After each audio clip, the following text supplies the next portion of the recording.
Hello and welcome to the Music Theory Guy Clinic with me, Music Theory Guy. If you've got a question about music theory, this is the place to get it answered. If you'd like to get in touch, you could send me an email to clinic@musictheoryvideos.com, or you can contact me on Twitter @MusicTheoryGuy or Facebook Music Theory Videos. Now this is the second of a series of videos on ornamentation. I received a really good question from Sophie in Stoke-on-Trent, which is in the UK, and she wants to know about different types of ornamentation. Well, in this second video, I'm looking at Mordents, so let's have a look.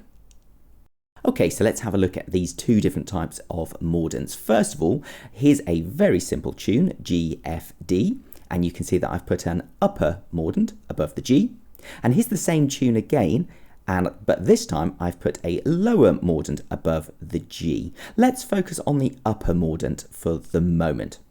All you have to do is play three notes in very quick succession. Firstly, you play the note that's underneath the Mordent. In this case, it's the note G. Then you play a note one step above, more about that in a moment. And then thirdly, you play the original note again. So if we were to write out what a Mordent looks like onto this piece of music, this is what it would look like. Let's have a listen to it as well. And just a little bit of clarity when I say one step above. You can see that the first note is a G and it's on a line, or the line's cutting through it. The one step above moves up to the space. So if your note's on a line, you go to the space. If your note is in a space, you go to the line. So that's one step up. Let's have a look at a lower Mordent. Now, a lower Mordent works almost the same as an upper Mordent. We just need to change the words in our little rules at the top of the screen just very slightly. For rule number 2, play a note one step. We need to change that to above if it's an upper Mordent, or below if it's a lower Mordent. Now, as this is a lower Mordent, this is what it would look like if we were to write it out. So let's just have a listen to the difference between these upper and lower Mordents. Here's the upper Mordent again. And here it is again if we use a lower Mordent.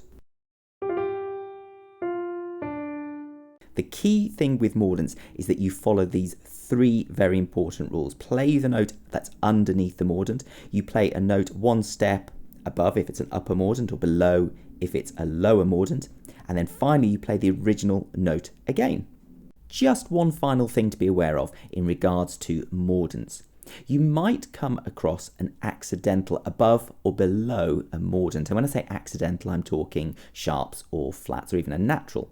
Let's have a look. So here's our upper Mordent again, and it's the same tune as before, the G, the F, then the D.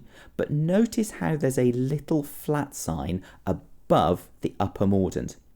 All this means is that in rule number 2, where you play a note one step above because it's an upper Mordent, that note becomes flattened. In this case, it's an A flat instead of an A natural. So here's the same tune again, but notice that this time underneath the lower Mordent, there is a sharp symbol. And notice that it's below the symbol for lower and above the Mordent symbol for upper. So the lower Mordent here has got a sharp beneath it. All that's saying to us is that for rule number 2, play a note one step below because it's a lower Mordent. That note below becomes sharpened. So it becomes an F sharp, that note that we sort of wobble back and forth from. And if you're wondering why I've got an F natural at the end of the bar, that's just so that it's absolutely clear that the accidental, should there be one for a Mordent, doesn't affect any of the other notes in the bar.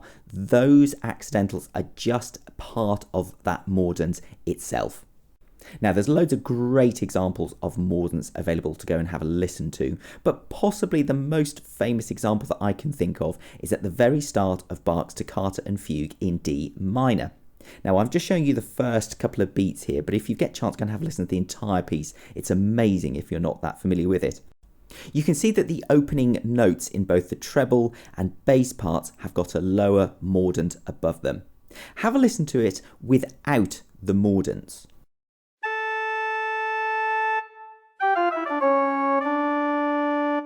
Here it is again with the Mordents.